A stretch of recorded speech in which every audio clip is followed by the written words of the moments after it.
നമസ്കാരം. എല്ലാ ദിവസവും വൈകിട്ട് 7 മണിക്കുള്ള മാർക്കറ്റ് ന്യൂസിലേക്ക് സ്വാഗതം. ഞാൻ സിയാദ് ഇല്ലിക്കൽ.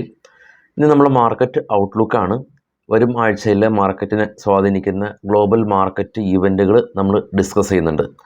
കഴിഞ്ഞ 2 ദിവസമായിട്ട് ഒരു പനിയായിരുന്നു എനിക്ക്. അതിൻ്റെ ഒരു ആനുകൂല്യം ഞാൻ ഇന്ന് എടുക്കാൻ ശ്രമിക്കുന്നുണ്ട്. 2 ആനുകൂല്യമാണ്. ഒന്ന്, വളരെ പതിയാണ് എനിക്ക് സംസാരിക്കാൻ പറ്റുള്ളൂ. യൂട്യൂബിന് അതിലൊക്കെ സെറ്റിംഗ് ഉണ്ട്, നിങ്ങൾക്ക് സംസാരിക്കുന്നതിൻ്റെ സ്പീഡൊക്കെ കൂട്ടാൻ സാധിക്കും. 2, സ്ക്രീൻ ടൈം ഇന്ന് കുറയ്ക്കാനായിട്ട് ഞാൻ മാക്സിമം ശ്രമിക്കുന്നുണ്ട്. സ്റ്റോക്ക് ന്യൂസുകൾ നാളെ രാവിലെ ഉൾപ്പെടുത്താം.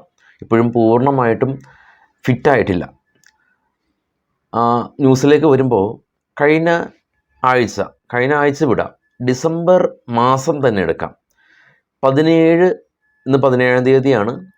അപ്പോൾ ഈ ഒരു 17-ാം തീയതി ഡിസംബർ അവസാനിക്കുമ്പോൾ സ്വാഭാവികമായും ഡിസംബർ മാസം പല ഫണ്ട് മാനേജേഴ്സ് എല്ലാം തന്നെ വിദേശ രാജ്യങ്ങളിൽ ക്രിസ്മസ് മറ്റുള്ള ആഘോഷങ്ങളിലും ആക്റ്റീവ് ആവുന്ന മാസമല്ല പൊതുവെ ഡിസംബർ മാസം. പക്ഷേ ഈ ഒരു ഡിസംബർ മാസം ഇൻ്റർനാഷണൽ മാർക്കറ്റും ഇന്ത്യൻ മാർക്കറ്റും അതിശക്തമായ രീതിയിൽ മുകളിലേക്ക് പോയിട്ടുണ്ട്. ഇന്ത്യൻ മാർക്കറ്റിനെ പറ്റി പറയുമ്പോൾ 5 സംസ്ഥാനങ്ങളുണ്ടായ ഇലക്ഷൻ്റെ റിസൾട്ട് വന്നു.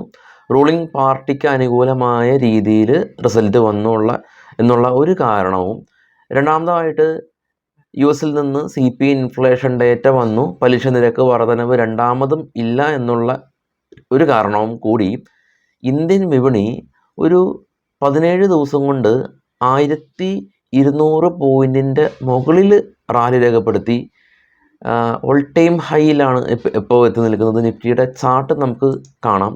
ഡിസംബർ 1-ാം തീയതി 20,219 ഓപ്പൺ ചെയ്തു. ഇത് ഡെയിലി ക്യാൻഡിലാണ്. ഡിസംബർ മാസത്തെ മാസം 1234 പോയിൻറ്റിൻ്റെ റാലി രേഖപ്പെടുത്തി 21,456. 1200 പോയിൻറ്റ് ഏകദേശം ഒരു ട്രേഡിംഗ് ഡേ ഒക്കെ നോക്കുകയാണെങ്കിൽ വളരെ കുറച്ച് 17 കലണ്ടർ ഡേയ്സ് ആണ് അതിൽ ട്രേഡിംഗ് ഡേ. അതിൽ ഏകദേശം ഒരു 4 വീക്കെൻഡ് പോകും.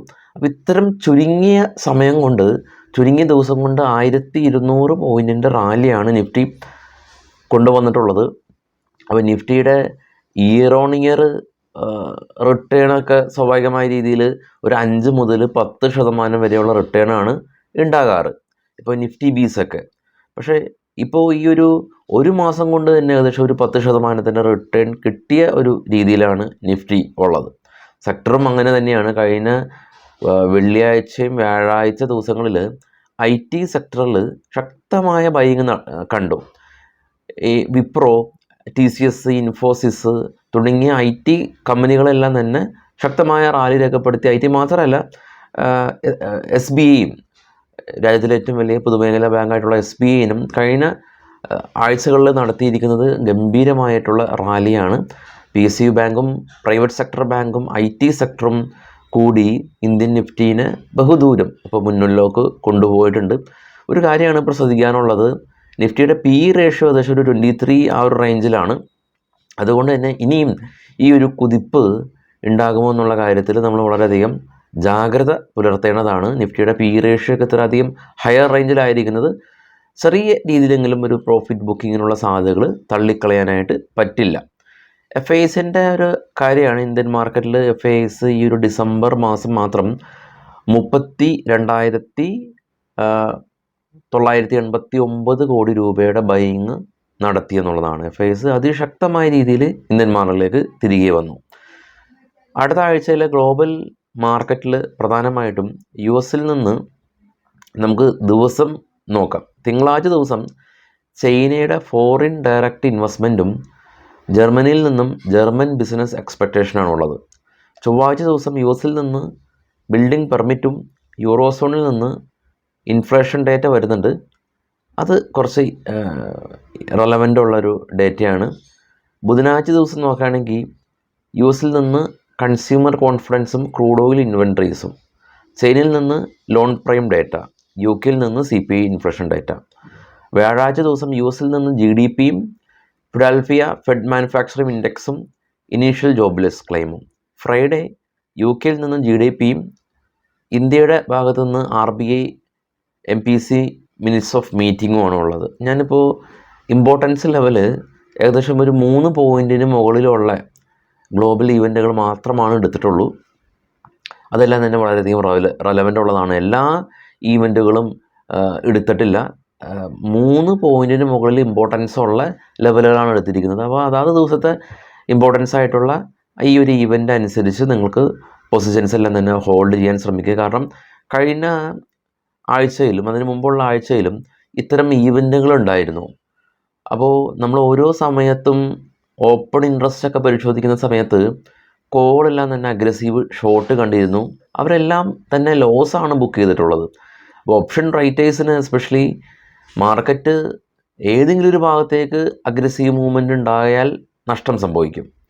ഇൻവെസ്റ്റേഴ്സിനെ സംബന്ധിച്ച് പ്രോഫിറ്റ് ആണെങ്കിൽ ഓപ്ഷൻ ട്രേഡേഴ്സിന് അതല്ല സ്ഥിതി. അതുകൊണ്ട് തന്നെ ഇത്തരം ഈവൻറ്റുകൾ ശ്രദ്ധിക്കാനായിട്ട് ശ്രമിക്കുക.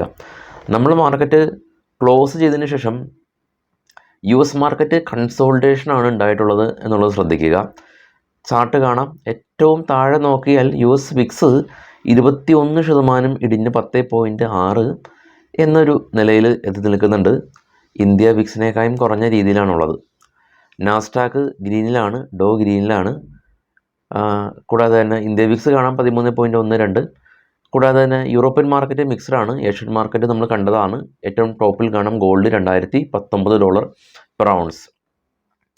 US മാർക്കറ്റിൽ ലിസ്റ്റ് ചെയ്ത ഇന്ത്യൻ കമ്പനികളിൽ ഇൻഫോസിസും വിപ്രോയും ഗ്രീനിലാണെങ്കിൽ കൂടിയും HDFC ഒരു 1.5% ഒരു ഇടിവ് രേഖപ്പെടുത്തി. ICICIയും ഇടിവ് രേഖപ്പെടുത്തിയിട്ടുണ്ട്. അതുകൊണ്ട് തന്നെ ബാങ്ക് നിഫ്റ്റി ഒന്ന് ശ്രദ്ധിക്കേണ്ടതാണ്.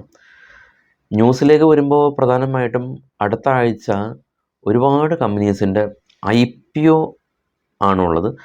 പ്രധാനമായിട്ടും ഇപ്പോൾ കണ്ട ഒരു ന്യൂസ് JSW ഗ്രൂപ്പായിട്ട് ബന്ധപ്പെട്ടുള്ള ന്യൂസാണ്. അപ്പോൾ JSW ഗ്രൂപ്പിൻ്റെ ചെയർമാന് ഇപ്പോൾ പോലീസ് അറസ്റ്റ് ചെയ്തിട്ടുണ്ട്. ഒരു റേപ്പ് കേസൊക്കെയാണ് അക്യൂസ് ചെയ്തിരിക്കുന്നത്. നമുക്കറിയില്ല, അങ്ങനെ ഒരു അറസ്റ്റ് ഉണ്ട്. JSW ഗ്രൂപ്പായിട്ട് ബന്ധപ്പെട്ടുള്ള സ്റ്റോക്കുകൾ ഹോൾഡ് ചെയ്ത ആളുകൾ ശ്രദ്ധിക്കുക. ന്യൂസിലേക്ക് വരുമ്പോൾ പ്രധാനമായിട്ടും IPOയിലേക്ക് നമുക്ക് കടക്കാം. കേരളം ആസ്ഥാനമായിട്ടുള്ള മുത്തൂറ്റ് ഫിൻകോർപ്പിൻ്റെ IPO ആണ് വരുന്നത്. ഏകദേശം 960 കോടി രൂപ അവർ റൈസ് ചെയ്യുന്നുണ്ട്. അപ്പോൾ തിങ്കളാഴ്ച ഇത് തുടങ്ങും. ഡിസംബർ 18 മുതൽ ഡിസംബർ 20 വരെ ഈ ഒരു IPO റൺ ചെയ്യുന്നുണ്ട്. ഫ്രഷ് ഇഷ്യൂ 760 കോടി രൂപയാണ്. 200 കോടി രൂപ ഓഫർ ഫോർ സെയിലാണ് ഉള്ളത്. അതുപോലെ തന്നെ മോട്ടിസൺ ജ്വല്ലേഴ്സ് എന്ന് പറയുന്ന ഒരു ജയ്പൂർ ബേസ്ഡ് ആയിട്ടുള്ളൊരു ജ്വല്ലറി കമ്പനിയുടെ IPO 151 കോടി രൂപയാണ് അവർ സമാഹരിക്കുന്നത്. ഇവരുടെയും IPO 18 മുതൽ 20 വരെയാണ് ഉള്ളത്. പ്രൈസ് ബാൻഡ് 52 രൂപ 55 രൂപ ആ ഒരു റേഞ്ചിലാണ്. അതുപോലെ Sooraj estate developers Mumbai based ആയിട്ടുള്ളൊരു റിയാലിറ്റി കമ്പനിയാണ്. 400 കോടി രൂപയാണ് IPOയിൽ ഇവർ റൈസ് ചെയ്യുന്നത്. 18 തുടങ്ങും, 20 അവസാനിക്കും. പ്രൈസ് ബാൻഡ് 340 360 റേഞ്ചിലാണ്. ഹാപ്പി ഫോർജിൻ കമ്പനിയും 1000 കോടി രൂപ സമാഹരിക്കുന്നുണ്ട്. RBS ജ്വല്ലേഴ്സും 100 കോടി രൂപ സമാഹരിക്കുന്നുണ്ട്. അഹമ്മദാബാദ് ബേസ്ഡ് ആയിട്ടുള്ളൊരു ജ്വല്ലറി കമ്പനിയാണ്. അതുപോലെ തന്നെ ഈ ഒരു ഡെനിമിൻ്റെ എല്ലാം തന്നെ പ്രൊമോട്ടേഴ്സായിട്ടുള്ള കർഡോ ബ്രാൻഡ് മാർക്കറ്റിങ്ങിൻ്റെ IPO വരുന്നുണ്ട്. ഏകദേശം 549 കോടി രൂപ അവർ റൈസ് ചെയ്യുന്നുണ്ട്. തെലങ്കാന ബേസ്ഡ് ആയിട്ടുള്ള ആസാദ് എഞ്ചിനീയറിംഗ് കമ്പനി 740 കോടി രൂപ IPOയിൽ അവർ സമാഹരിക്കുന്നുണ്ട്. ഓൾ ടുഗദർ ഏകദേശം ഒരു 3500 കോടി രൂപയുടെ ഒരു IPO ആണ് അടുത്ത ആഴ്ച നടക്കാനായിട്ട് പോകുന്നത്. സ്വാഭാവികമായിട്ടും മാർക്കറ്റിൽ അത്രയ്ക്കും ഫണ്ടിൻ്റെ ഒരു ഫ്ലോയാണ് വരുന്നത്. അപ്പോൾ 3500 കോടി രൂപയാണ് മാർക്കറ്റിലേക്ക് ഫണ്ട് ഇൻഫ്യൂസ് ആവുന്നത്. നാളെ രാവിലെ 7:00 സ്പെസിഫിക് ആയിട്ടുള്ള സ്റ്റോക്ക് റിലേറ്റഡ് ആയിട്ടുള്ള ന്യൂസുകൾ ഉൾപ്പെടുത്താൻ ശ്രമിക്കുക. അപ്പോൾ എല്ലാവർക്കും ശുഭരാത്രി നേരുന്നു. Thank you. Bye all.